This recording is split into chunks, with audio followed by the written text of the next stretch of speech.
Hi, Kuyang Sirs and ating sis. Kuyang Robert Saluta at Exo Armoring located at Marcos Highway, Cainta, Rizal. So let's check the new delivery of Exo Armoring, the Toyota Hi-Ace Super Grandia.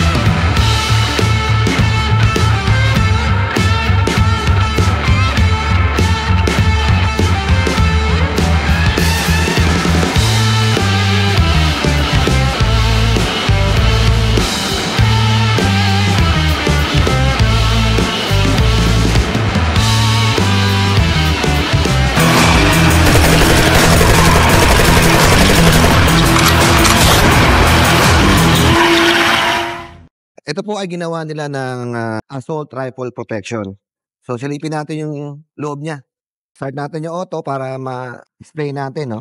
So this is brand new car, no? Lagi natin in-explain na ang assault rifle po, no?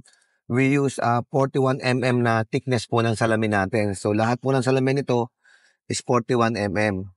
Yung ating body armored 6.5 mm steel, and yung roof po natin is 3mm steel. Bakit 3mm steel? Wala naman nung kasing babaril sa inyo ng direct hit dyan. So nakadesign po yung ating bakal ng 3mm steel sa 60-degree angle ng rifle. Tingnan nyo, kung makikita natin, no, napakaganda ng Hi-Ace. Napakasimple, pang pamilya. So saktong-sakto ito. No, so ngayon, no, lagi po natin pinapakita din also yung ating mga overlapping. Ito po yung mga overlapping at meron po tayong bullet catcher. So ito yung bullet catcher natin. Yan po para maiwasan po na magkaroon tayo ng mga gap in between the glass and also dito sa ating body armored. So ito, mapapansin po ninyo, meron po tayong armor plate din po dito, no? Kasi po operable po yung ating harapan. So if you can see, yan po, operable po yan, going down and going up, no? Kaya ho tayo meron ditong armor plate kasi po yung ating glass po nakahati po yan. So armored din po ito. So yung portion na yan. So ang ating hinges, lagi po tayong fabricated. Kahit po ang Hi-Ace po fabricated po. So mas maganda ang fabricated po, no, na hindi natin reinforce lang. Para easy po yung ating pag-align. Halimbawa dumating po yung time na nagsag na po yung ating doors. So yan po.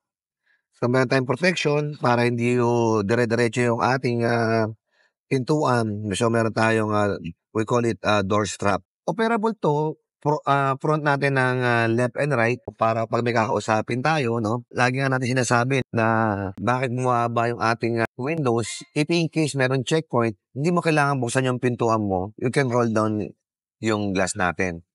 And then, pwede ka na makipag-usap dyan, open the light. Hindi tayo mapapasok ng kung meron mang masasamang tao or ano. So, kung ilulusot naman niya yung baril dyan, pwede mo agad maiganon. So, yan po ang advantage ng operable. And second po, if in case mawalan mo tayo ng aircon sa loob, hindi po tayo suffocated. Yan po yung mga bakit kailangan operable.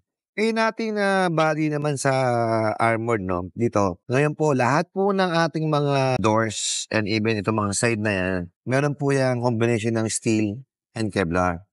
So, kung naka-special bullet man sila, lumusot man sa bakal yan, meron pa rin magka-catch ng Kevlar. So, kaya napakaganda ng protection natin. Tayo po ang tawagan natin level B6+. Yan po yung ating ginagawa sa mga sasakyan. Ngayon na po naman tayo sa likod. Ito po sliding door. Since assault rifle po ito, kapag may konting added weight po yan. Ayan po. Pero maganda po ang opening and closing ho natin, no? Kung sisilipin natin to, no, ang ating pintuan, maganda po ang sliding natin, okay naman po siya. Pag ito po sinaraho ninyo na hindi masyadong naka-close, kusa ho siyang mag-vacuum. Ayan po. Yan po yung kagandahan yan. Ayan po. Sample ulit natin. Ayan po. Yan. So silipin naman natin ngayon yung loob. May taho ninyo, no?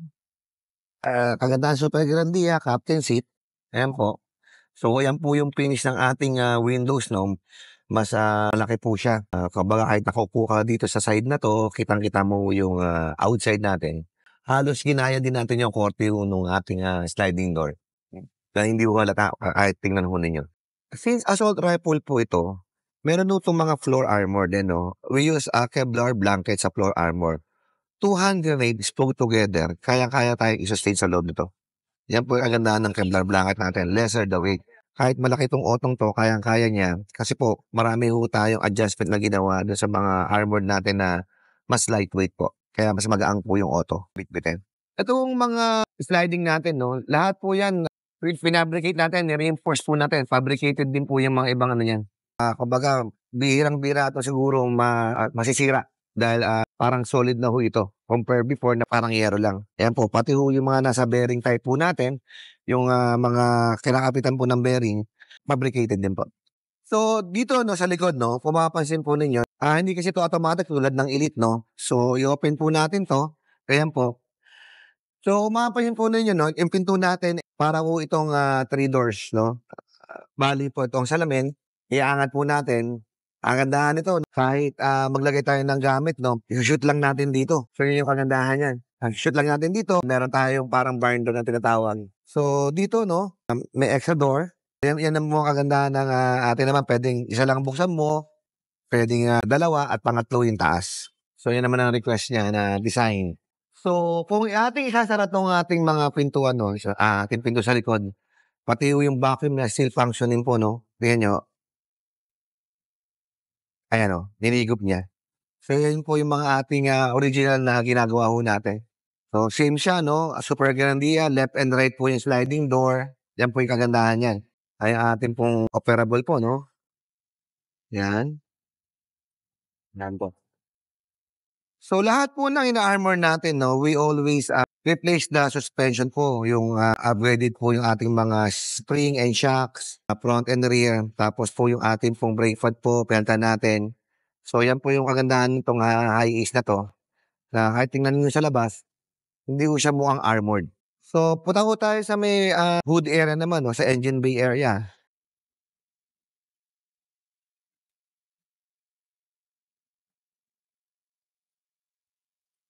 Ayan.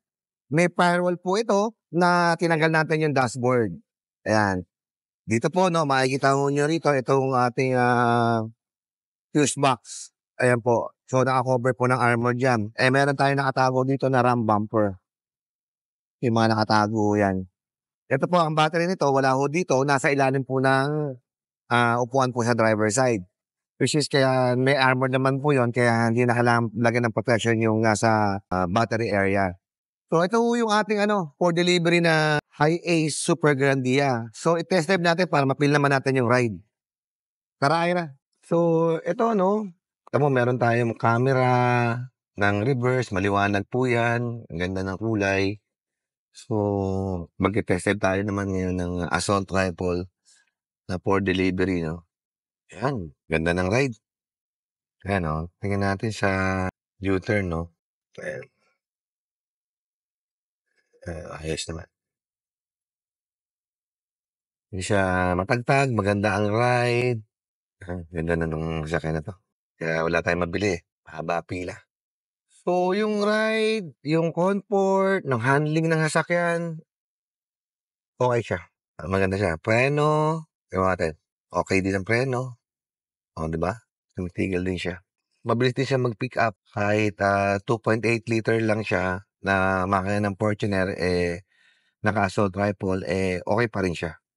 This is a nice car. Itong unit na to is ready for delivery. Anyway po, shoutout muna ako sa Commonwealth Masonic Lodge. Ito yung t-shirt po natin. Yan po yan. Galing ko sa kanila yan. Anyway po, don't forget to like, subscribe, share my YouTube channel. You can contact me at 0917-837-3099. Yan po yung ating number na kung gusto nyo magpa-armor or may inquiry ho kayo. In terms of servicing po, anything po about the bulletproof, willing po akong mag-answer sa mga tanong po ninyo. Thank you very much and God bless.